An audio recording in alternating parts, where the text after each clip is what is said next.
جو ہکا بکا بیٹھا تھا۔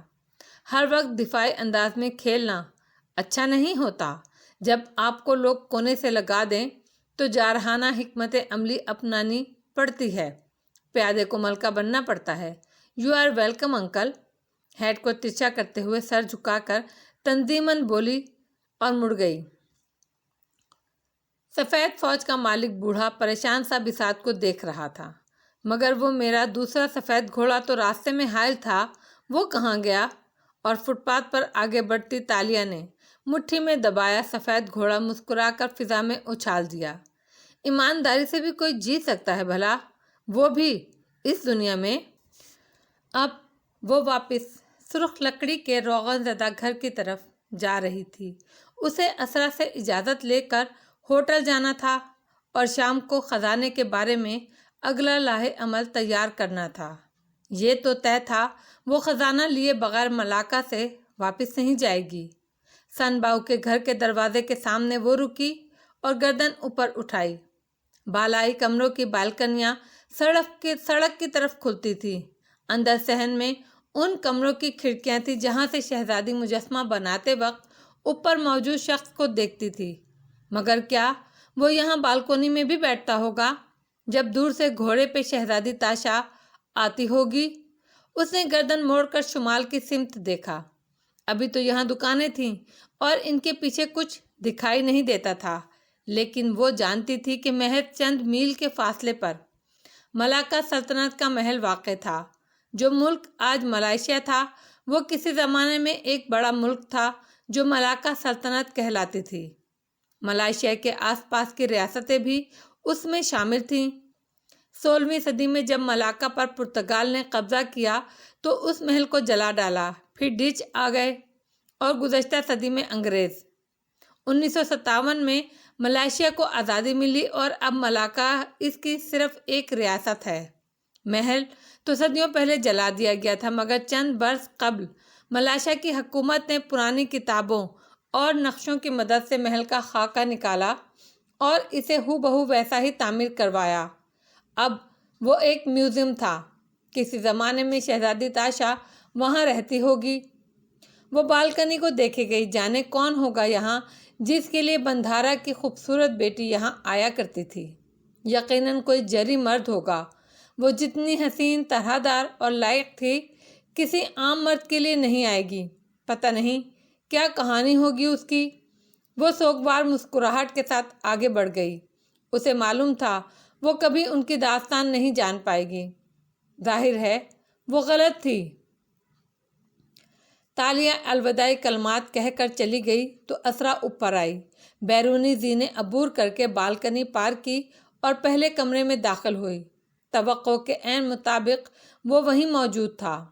کمرہ سادہ تھا۔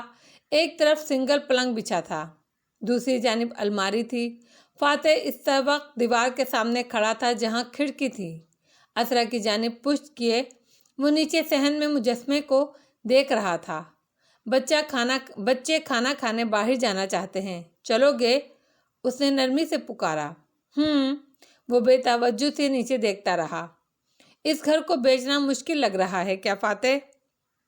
وہ اس کے کاندھے کے پیچھے آ کھڑی ہوئی۔ نیچے صحن اور کنواں صاف دکھائی دیتا تھا۔ نہیں تو میں یہاں کم رہا ہوں، کبھی چھٹیوں میں آتے تو میں یہ کمرہ لے لیتا تھا، 4-5 ماہ میں 1 دن کے لیے۔ مت ظاہر کرو کہ تمہیں اس کو بیچنے سے فرق نہیں پڑتا۔ واقعی نہیں پڑتا، بیچ ہی رہا ہوں، ڈھا نہیں رہا۔ باہر دیکھتے ہوئے اس نے شانے اچکائے۔ نئے مالک ڈھا دیں گے، کوئی کافی شاپ، کوئی ٹی ہاؤس بنا دیں گے اس کو۔ فاتح نے جواب نہیں دیا۔ وہ نیچے دیکھتا رہا۔ سینے پر بازو لپیٹے اس کی سیاہ آنکھیں مجسمے پر جمی تھیں۔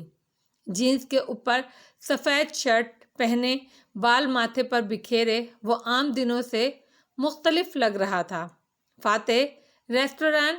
اس نے یاد دلایا تو وہ گہری سانس لے کر اس کی جانب گھوما۔ میں کچھ آرڈر کر لوں گا، تم جاؤ۔ موسم خراب لگ رہا ہے، تمہیں بھی واپس جانا ہوگا۔ اسرا چند لمحے تفکر سے اسے دیکھے گئی۔ ہاں، ہم لنچ کر کے واپس چلے جائیں گے۔ موسم اچھا نہیں ہے، لیکن تم کب آؤ گے؟ میں رات تک آؤں گا۔ اکیلے کیا کرو گے ادھر؟ وہ قدرے تشویش سے اسے دیکھ رہی تھی۔ فاتح نے مسکراتے ہوئے اعتراف میں دیکھا، اکیلا کہاں ہوں، عنقریب اشر مشہور کرنے والا ہے کہ اس گھر میں بھوت پریت بھی رہتے ہیں۔ اسرا کی آنکھیں حیرت سے کھل گئیں۔ تمہیں کیسے معلوم؟ اور کس طرح کسی پراپرٹی کی قیمت گرائی جاتی ہے؟ تمہیں لگتا ہے میں اس کے طریقوں سے واقف نہیں ہوں؟ ابرو اچکا کر مسکرایا، سینے پر بازو لپیٹے وہ بے فکر لگ رہا تھا۔ اسرا کی پیشانی پر سلوٹیں پڑی۔ کیوں عیش کے بارے میں ایسے اندازے لگاتے ہو فاتح؟ پہلے تو تم ایسے نہیں تھے۔ مگر وہ ہمیشہ سے ایسا ہی تھا، دکھاوے کے ساتھ یہی مسئلہ ہوتا ہے، کبھی نہ کبھی کھل جاتا ہے۔ شانے ذرا سے اچکائے گویا اسے پرواہ نہیں۔ اسرا نے ضبط سے کام لے کر گہری سانس لی۔ خیر جو بھی کرو، تمہاری سیاست تم دونوں جانو۔ ہم لنچ کرتے ہوئے واپس نکل جائیں گے، تم کچھ آرڈر کر لینا۔ شور۔ وہ بے پرواہ تھا یا شاید قانے؟ اسرا نے ایک الوداعی نظر اس پر ڈالی اور باہر نکل گئی۔ کچھ دیر بعد جب وہ اور بچے کار میں بیٹھ رہے تھے، وان فاتح اوپر بالکونی میں کھڑا تھا، اینک لگائے۔ وہ جھک کر موبائل پر ٹائپ کر رہا تھا۔ ابھی گلی میں لوگوں کی نظر اس پر نہیں پڑی تھی، ورنہ وہ تانتا بند تھا کہ خدا کی پناہ۔ فاتح! کار کا دروازہ کھولتے وقت اسرا نے اسے پکارا تو فاتح نے سر اٹھایا، پھر ان کو دیکھ کر مسکرایا اور اینک اتاری۔ خدا حافظ۔ دایاں ہاتھ اٹھا کر الوداع کہا۔ سکندر نے خدا حافظ ڈیڈ پکارا اور جولیانا نے مسکرا کر ہاتھ ہلایا۔ وہ تینوں اندر بیٹھ گئے اور مسکرا کر وہ ان کو دیکھتا رہا۔ سکندر کی نظریں اسی پر جمی تھیں۔ بار بار فکر مندی سے وہ باپ کو دیکھتا تھا جو ریلنگ پر دونوں ہتھیلیاں رکھ کے جھک کر ان کو دیکھ رہا تھا۔ ماما، ہمیں ڈیڈ کو چھوڑ کر نہیں جانا چاہیے۔ کار آگے بڑھ گئی تو وہ بے چینی سے پیچھے مڑ کر ماں سے بولا، بیٹا تمہارے ڈیڈ 48 سال کے ہیں، بے فکر رہو، وہ راستہ نہیں بھولیں گے اور بالکل بھی نہیں کھوئیں گے۔ ان کو کوئی بھی اسپیس چاہیے۔ وہ جو سیل فون پر لگی تھی قدرے اکتا کر بولی تو گردن موڑ کر سکندر سڑک کنارے بھاگتے درختوں کو دیکھنے لگا۔ اس کا دل خراب ہو رہا تھا، پتہ نہیں کیوں۔ کیا بڑے لوگ راستہ نہیں بھولتے؟ ملاکا کا دارالحکومت ملاکا شہر تھا جو سمندر کنارے واقع تھا۔ جس ہوٹل میں تالیہ نے کمرہ لیا تھا اس کی کھڑکیاں ساحل کی طرف کھلتی تھی۔ فرنچ ونڈو پر بڑے سفید پردے پڑے ہوا سے پھڑپھڑا رہے تھے اور نیچے ٹھاٹھے مارتا سمندر دکھائی دے رہا تھا۔ بیڈ پر اس کا سامان بکھرا پڑا تھا اور وہ سامنے کھڑی تھی۔ ہاتھ میں ایک بیگ پیک تھا جیسے اسکول کالج جانے والے کاندھوں پر پہنا کرتے ہیں۔ وہ کچھ چیزیں نکال کر اس بیگ پیک میں رکھ رہی تھی، رسی، ٹیپ، چند اوزار، پیسے، کریڈٹ کارڈز، گلوز۔ چھوٹے سے بیگ پیک کو بھرنے کے بعد وہ روم فریج تک آئی اور اندر سے پانی کی ایک بوتل نکالی، ایک کولا کا کین اور چند چاکلیٹس بار۔ اتنی کیلوریز! چاکلیٹ واپس رکھ دی۔ پانی اور کوکا کو بیگ میں ڈالا، ایک تیز دھار خنجر رکھا، ٹیزر کرنٹ لگا کر بے ہوش کرنے کا آلہ، کالی مرچوں کا اسپرے اور ایسے تمام لوازمات جو وہ کسی بھی واردات کے وقت اپنے ساتھ رکھتی تھی، اس میں ڈالے اور زپ بند کی۔ پھر اسے کاندھوں پر پہنا اور خود کو آئینے میں دیکھتے ہوئے سن گلاسز آنکھوں پر چڑھائے۔ تبھی موبائل بجا۔ ایڈم کنویں پر پہنچ چکا تھا۔ وہ اسے وہیں رکنے کا کہہ کر باہر نکلی۔ ذہن تیزی سے مختلف ممکنات کو سوچ رہا تھا۔ ملاکا کے ساحل کا یہ حصہ الگ تھلگ سا تھا۔ یہاں اونچی چٹانیں تھیں اور نیچے سمندر بہتا نظر آ رہا تھا۔ لہریں امڑ آتی اور چٹانوں سے سرخ پٹک کر واپس لوٹ جاتی۔ یہاں اکا دکا لوگ نظر آتے تھے۔ دور تک ریت سنسان پڑی تھی۔ ایسے میں ایک چٹان کے اوپر وان فاتح کھڑا تھا۔ اس کی سفید شرٹ ہوا کے باعث پھڑ پھڑا رہی تھی اور وہ دونوں ہاتھ کمر پر رکھے سمندر کو دیکھتے ہوئے سوگوار سا مسکرا رہا تھا۔ لہروں کی جھاگ میں شکلیں بن بن کر ابھرتیں اور ابھر کر مٹتی تھیں۔ بہت سی یادیں گویا امڑتی چلی آ رہی تھیں۔ 6 سال گزر گئے، 6 سال اور ایک دن، اور کوئی نہیں جانتا تھا کہ آریانہ کے ساتھ اس روز کیا ہوا تھا سوائے وان فاتح کے؟ اسے ایک ایک لمحہ یاد تھا۔ آخری دن ان دونوں نے ملاقہ میں ساتھ گزارا تھا۔ ملاقہ آ کے سب سے پہلے وہی یاد آتی تھی۔ ملاقہ سے جاتے وقت سب سے آخر میں بھی وہی یاد آتی تھی۔ وہ ایک نم صبح تھی۔ سنباؤ کے گھر میں چھایا سی تھی۔ آسمان بادلوں سے ڈھکا تھا۔ ایسے میں صحن میں وہ بیٹھی تھی، ننھی آریانہ۔ اس مجسمے کے قریب پنجوں کے بل بیٹھے وہ اس کے پاؤں دیکھ رہی تھی۔ لمبے بال کمر پر بکھرے تھے۔ وہ چینی نقوش والی گوری سی لڑکی تھی جس کی آنکھیں موٹی موٹی تھیں۔ وہ اس کی پشت پر آ کھڑا ہوا۔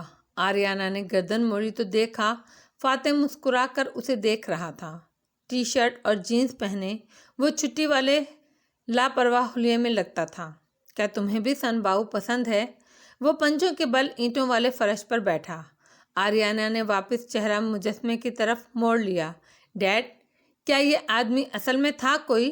ہاں بیٹا، اس کا نام وانگلی تھا۔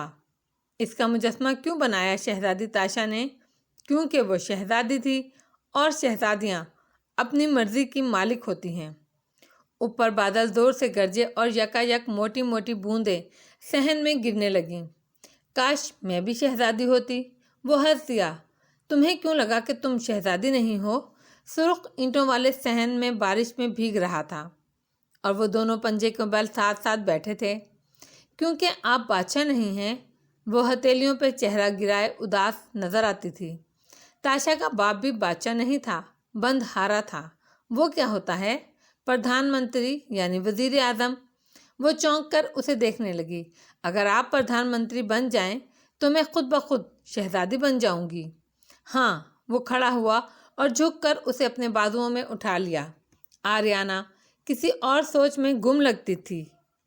مگر یہ تو چیٹنگ ہوئی۔ شہزادی تو بائی برتھ شہزادی ہوتی ہے، ایسے ہی کوئی تھوڑی شہزادی بن جاتا ہے۔ وہ بھیگی ہوئی بچی اس کی گردن کے گرد بازو حائل کیے سر اس کے کاندھے پر رکھے بولی۔ وہ اسے اٹھائے اندر برآمدے میں لا رہا تھا۔ یہ چیٹنگ نہیں ہے۔ برآمدے میں آ کے وہ ٹھہرا اور آریانہ کو نیچے اتارا۔ وہ فرش پر کھڑے ہوتے ہی حیرت سے سر اٹھا کر اسے دیکھنے لگی۔ چیٹنگ نہیں ہے تو اور کیا ہے؟ دھاندلی، وہ سنجیدگی سے بولا اور دونوں ہنس دیے۔ تبھی اس کا فون بجنے لگا۔ اس نے نمبر دیکھا۔ اندر جاؤ ماما کے پاس، اور اب بارش میں نہیں بھیگنا۔ وہ تابے داری سے اندر جانے لگی، پھر رکی۔ کیا ہم کل کیبل کار پر جائیں گے نا ڈیڈ؟ فاتح نے صرف سر ہلایا اور فون کان سے لگاتے ہوئے برآمدے کے دوسرے سرے تک چلتا آیا۔ چہرے پر سنجیدگی چھا گئی تھی۔ کہاں ہو فاتح؟ مردانہ آواز دوستانہ سی سنائی دی۔ میں چھٹی پہ ملاقہ آیا ہوا ہوں۔ کیوں؟ وہ اب برآمدے کے ستون کے ساتھ آ کھڑا ہوا تھا۔ اوپر مخروطی چھت کے کنارے سے پانی ٹپک ٹپک کر نیچے گر رہا تھا۔ سامنے صحن بھیگتا دکھائی دے رہا تھا۔ فاتح، وہ کوئی سیاسی دوست تھا۔ تذبذب سے بولا۔ صوفیہ صاحبہ ایک پیغام دینا چاہتی تھیں۔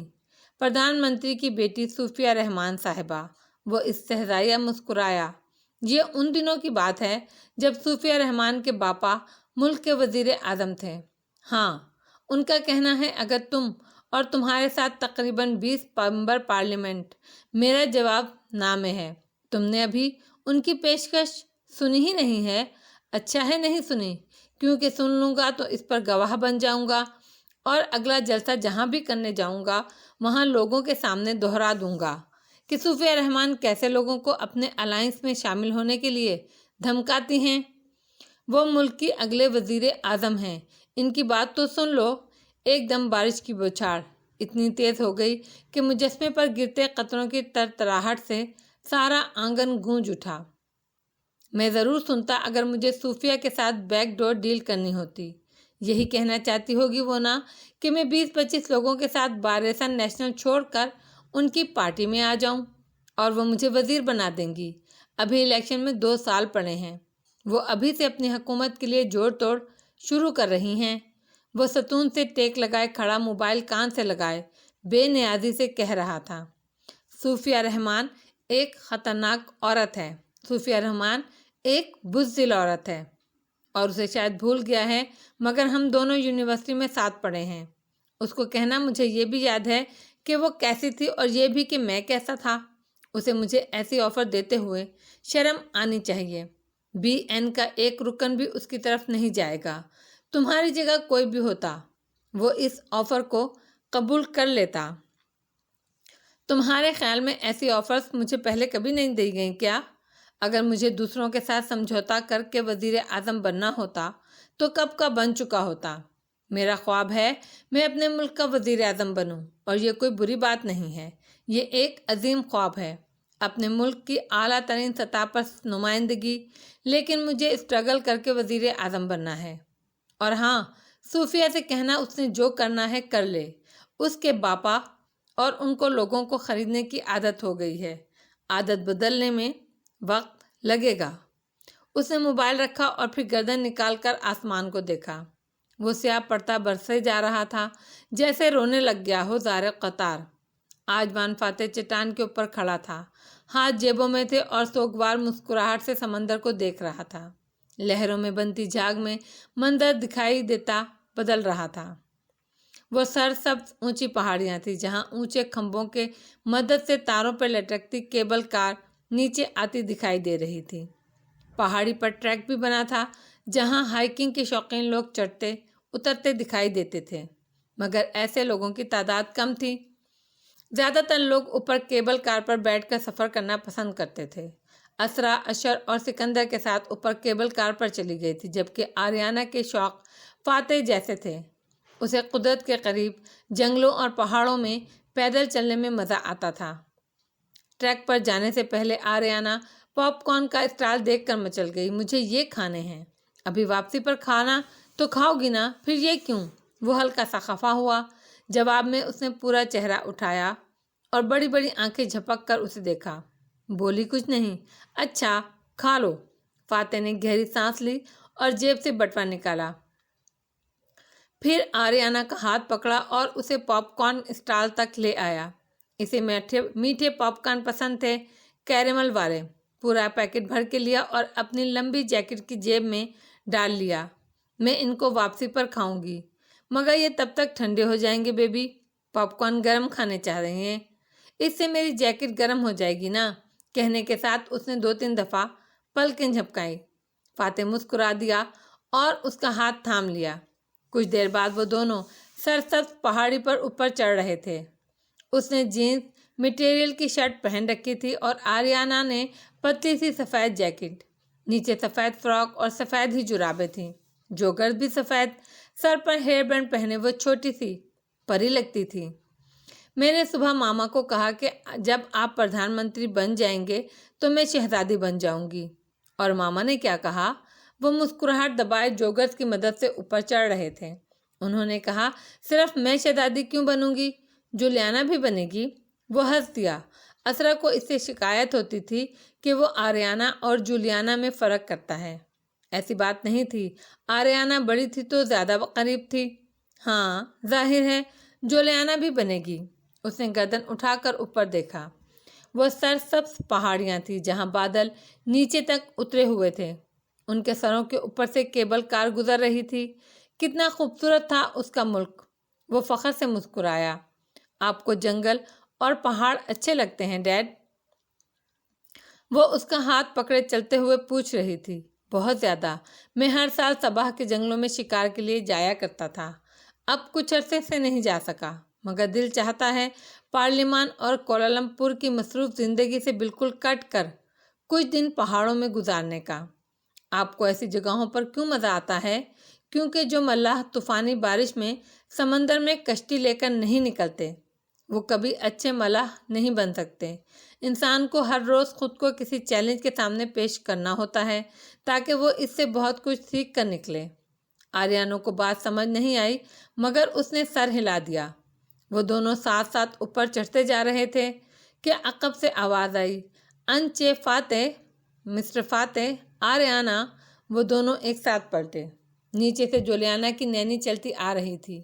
یہ ایک انڈین عورت تھی جو چند ماہ سے ان کے گھر ملازمت کر رہی تھی، بچوں کی دیکھ بھال کرتی، کیونکہ اسرا ایک ورکنگ وومین ہونے کے ساتھ ساتھ ایک سیاسی بیوی بھی تھی۔ غرض اس عورت شریعہ نے سارا گھر سنبھال رکھا تھا۔ سر، وہ پھولتی سانس کے ساتھ قریب آئی۔ اسرا بیگم آریانہ کو بلا رہی ہیں۔ کیوں؟ سکندر ضد کر رہا ہے کہ وہ آریانہ کے بغیر کچھ نہیں کھائے گا۔ سکندر کو بخار بھی ہو رہا ہے۔ چلو ہم واپس چلتے ہیں۔ نہیں سر، اسرا بیگم نے کہا ہے میں آپ کو ٹریک سے نہ روکوں۔ آپ عرصے بعد ہالیڈے پر آئے ہیں، صرف آریانہ کو لے آؤں، آپ ٹریک جاری رکھیں۔ وہ ہمدردی سے بولی تو آریانہ فوراً بولی، آپ جائیے ڈیڈ، میں سکندر کو سنبھال لوں گی۔ اس نے سمجھداری سے کہا تو اس نے مسکرا کر سر ہلایا۔ آریانہ کا ایک ہاتھ اس کے ہاتھ میں تھا، دوسرا ہاتھ شریعہ دیوی نے تھاما تو وہ ان کے ساتھ آگے بڑھ گئی۔ فاتح نے اس کا ہاتھ نہیں چھوڑا۔ وہ مڑی اور اس کو دیکھ کر مسکرائی، سی یو ڈیڈ، اور پلکیں 2 دفعہ جھپکائیں۔ وہ ہلکا سا ہنسا، اس کا ہاتھ چھوڑ دیا۔ شریعہ اسے لیے نیچے اترنے لگی اور وہ اوپر پہاڑی پر چڑھنے لگا۔ وہ چند منٹ تک اوپر چڑھتا گیا، پھر یکا یک رک گیا۔ عجیب سا احساس ہو رہا تھا۔ سکندر تو ابھی ٹھیک تھا، اسے بخار کیوں ہو رہا ہے؟ وہ واپس پلٹ آیا۔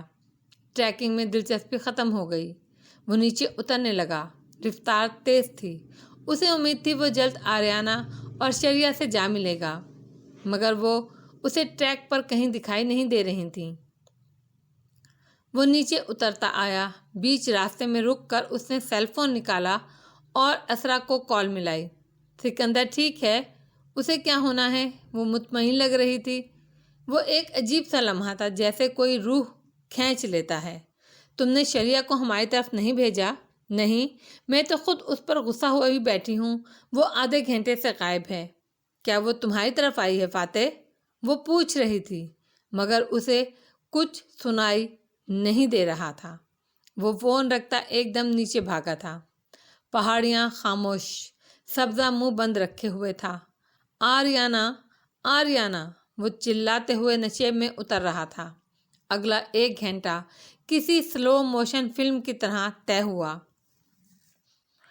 وہ جیسے ہی ٹورسٹ اسپاٹ تک پہنچا، اسرا، اشر اور بچے ادھر ہی آ گئے۔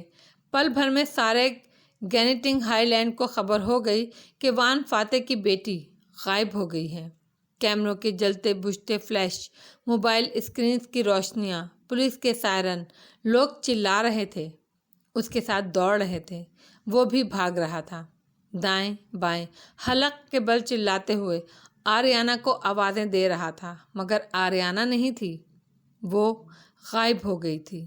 کسی نے کہا ایک بچی کو چند ماسک والے افراد وین میں ڈال کر لے گئے ہیں۔ وہ سڑک تک بھاگتا آیا، ٹھنڈے موسم میں پسینہ پسینہ ہوئے، مگر نہ کوئی وین تھی، نہ اس کا نام و نشان۔ پولیس آگے پیچھے بھاگی، کسی نے CCTV کا ریکارڈ کھولا، مگر کیمرے میں وین نہیں تھی، نہ کیبل کار کے کسی کیمرے نے شریعہ اور آریانہ کو دیکھا۔ پولیس وین کو ڈھونڈتی رہی اور بعد میں علم ہوا کہ وین کی ہوائی اڑانے والا بھی لاپتہ ہے۔ وہ صرف پولیس کا وقت ضائع کرنے کی کوشش تھی اور کامیاب رہی تھی۔ کوئی وین نہیں تھی، ساری ناکہ بندیاں بے سود تھیں۔ چند منٹ میں کیبل کار اسپاٹ جائے حادثہ بن گیا۔ خوف و ہراس کی فضا قائم تھی۔ رپورٹرز دھڑا دھڑ TV چینلز پر بیان دے رہے تھے، کیمرہ مین تصاویر اتار رہے تھے۔ اشر روتی ہوئی اسرا کو ہوٹل لے گیا، مگر وہ وہاں سے نہیں گیا۔ وہ اب گینیٹنگ ہائی لینڈ کے ریستورانوں کی طرف آ گیا تھا۔ آگے پیچھے بھاگتے ہوئے وہ ایک ایک کمرہ چیک کر رہا تھا۔ آریانہ، آریانہ، کیا وہ واقعی اس کا نام پکار بھی رہا تھا یا گلا بیٹھ جانے کے باعث صرف لب ہل رہے تھے؟ وہ کچھ نہیں جانتا تھا۔ ساری دنیا ختم ہو گئی تھی اور صرف ایک حقیقت باقی تھی، آریانہ نہیں تھی۔ رات سرکتی رہی، بارش نہیں ہوئی، آسمان بھی چھل تھا جیسے۔ پولیس رپورٹ تیار کر چکی تھی، ریسکیو ٹیمیں ناکام لوٹ چکی تھیں، کسی کو آریانہ نہیں ملی۔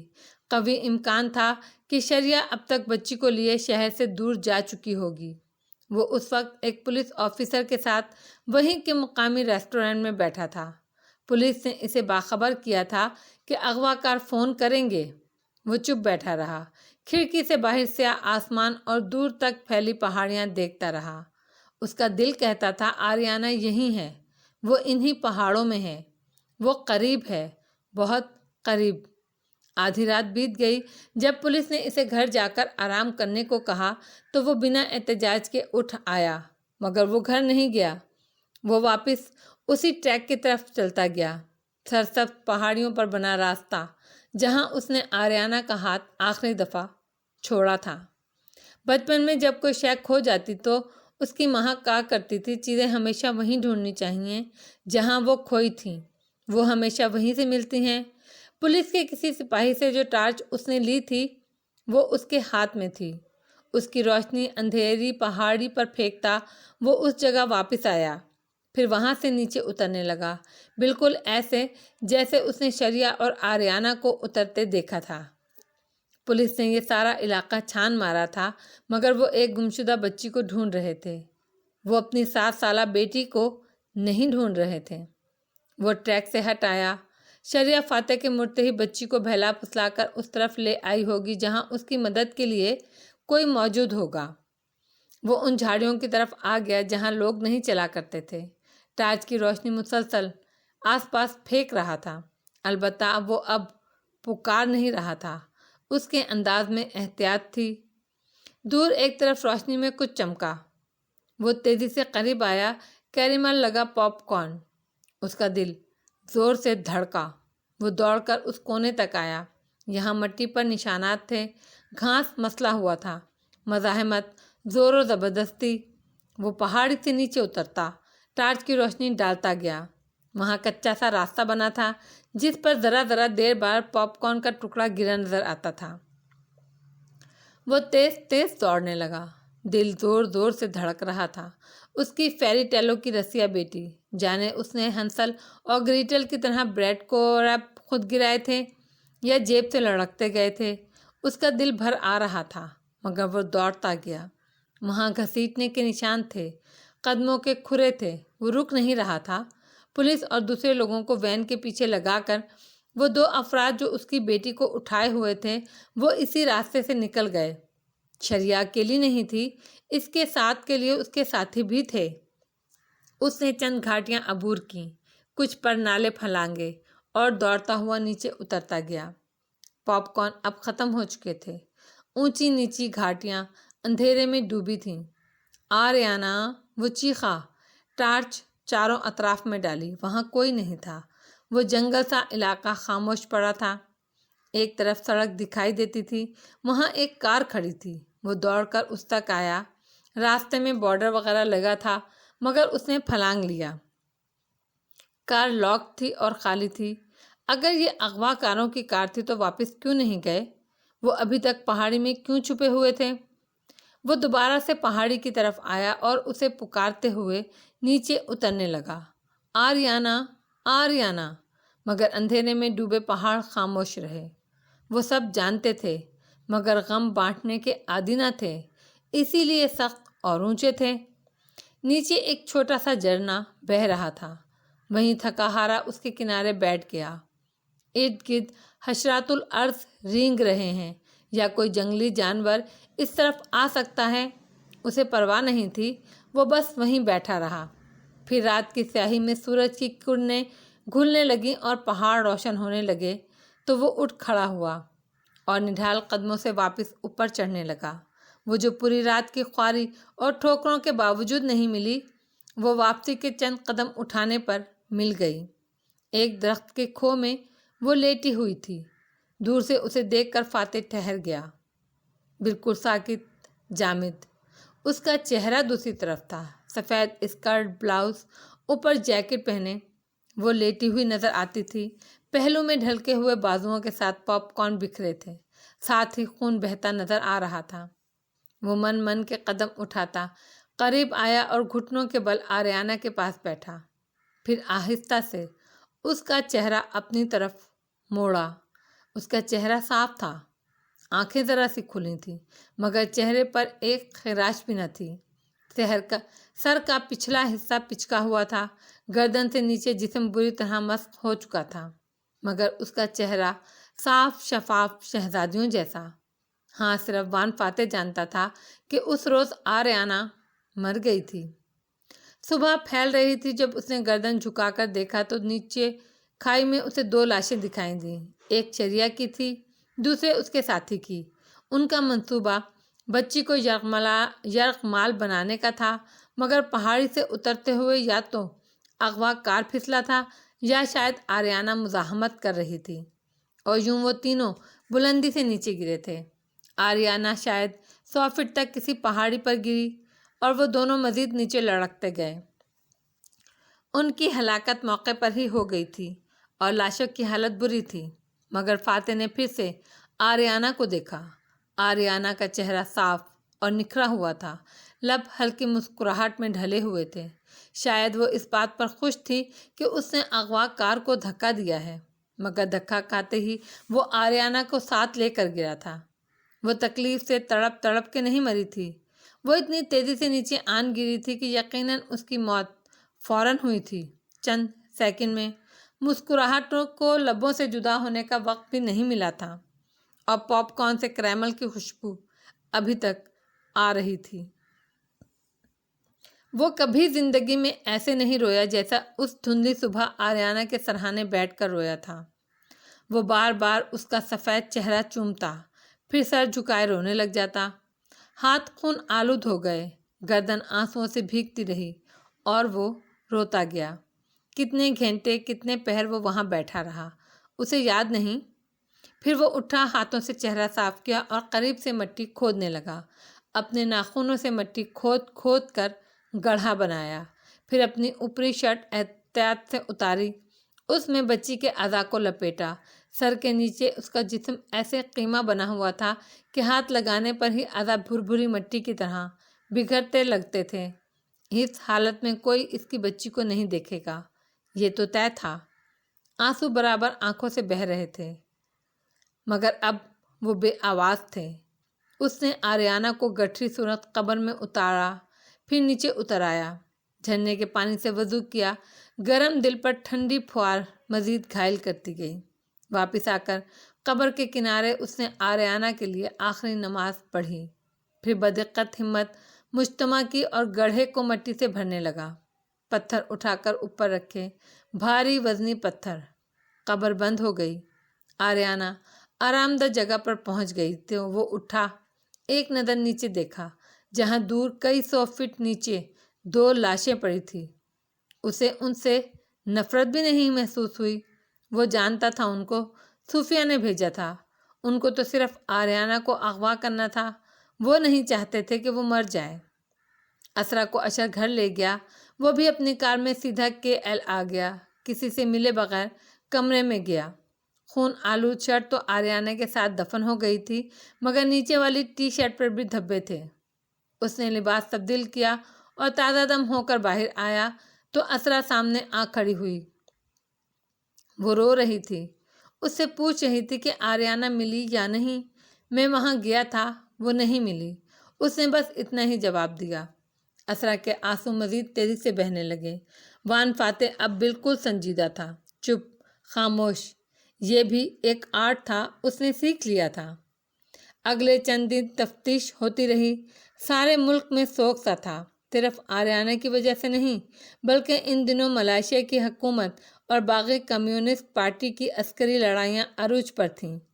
بہرحال اس نے پولیس کو اس مشتبہ کار کی اطلاع دے دی تھی اور انہوں نے جلد ہی اس آدمی کو ٹریس کر لیا۔ اس کا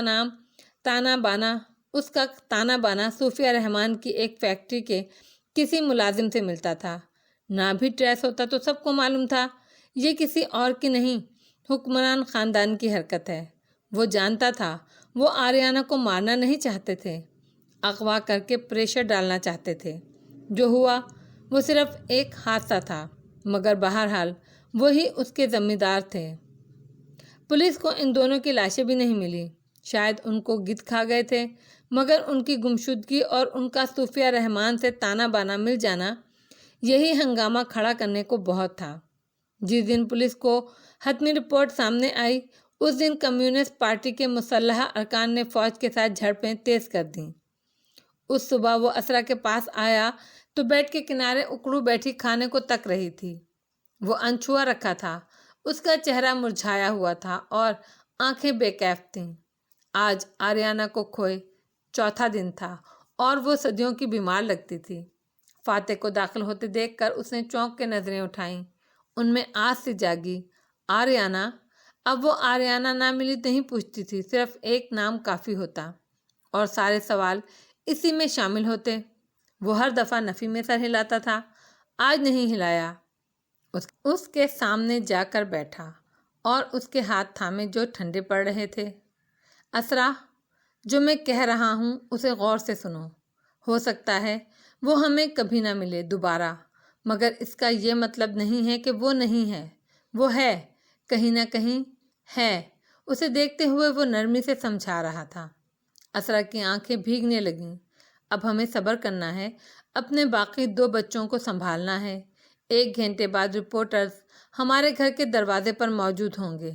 ہم دونوں کو ساتھ باہر نکلنا ہے اور بڑے صبر اور حوصلے سے دنیا کو بتانا ہے کہ ہم اپنی بچی کے لیے پر امید ہیں۔